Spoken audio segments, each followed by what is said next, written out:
一开始，我们先来关注凤凰台风的相关消息。台风在晚上的8点钟已经触及了台湾陆地，而南部跟东半部首当其冲。更多台风的消息，马上我们把时间交给气象主播陈建良，告诉大家。是的，各位观众朋友晚安，我是建良，马上带给你凤凰台风的最新动态。我们看到，目前台风位置已经距离台湾越来越靠近了。目前中心位置在俄勒宾南方150公里的海面上，以每小时17转22公里的速度，直直的往台湾前进。那今天晚上8点钟，暴风圈已经触及到台湾陆地了，所以南部、东半部越晚，今天雨势就会越加的明显。那台风的中心位置预计大概就要明天清晨大概5、6点左右才会从高雄、屏东一带登陆到台湾地区。当然，登陆之后，全台就都会受到它的影响。目前看起来，这个台风路径呢依然没有太大的改变，是由南到北贯穿台湾，所以全台明天呢风大雨大，一定要特别的留意了。好，接着我们看到这个台风的路径图，我们看到目前中心点其实已经相当接近台湾。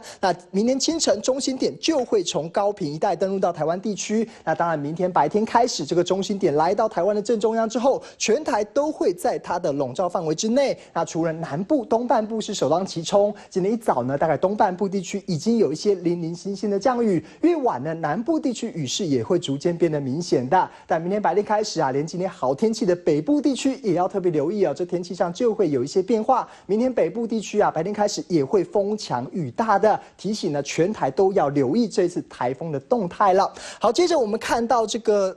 中央预测图的部分呢，我们看到气象局也公布了，由于这个台风是由南到北贯穿台湾，所以首当其冲就会是在整个南部跟东半部地区，真的要特别留意。山区呢是全台累计雨量最多，有机会来到700毫米左右。那其次就是在这个北部地区，也有机会来到600毫米。那相对来说，这个中部地区是这次台风里面影响比较小的地区，但是也有累计雨量来到500毫米，所以千万不要掉以轻心了。目前这个台风还是属于这个轻度台风的等级，但也有可能再稍微增强一些，来到轻度台风的上限，所以千万也要留意啊，这是风大雨大的。好，最后呢，提醒你一些这个台风的注意事项。我们看到今天晚上开始，暴风圈就已经触及到台湾的陆地，那明天清晨这个中心点就会登陆到这个高屏地区，那首当其冲就是南部跟东半部，这是要特别的留意了。这风雨会是最大的，累计量预计会来到700毫米左右的。那暴风圈可能就要等到礼拜一的清晨才会逐渐的脱离台湾。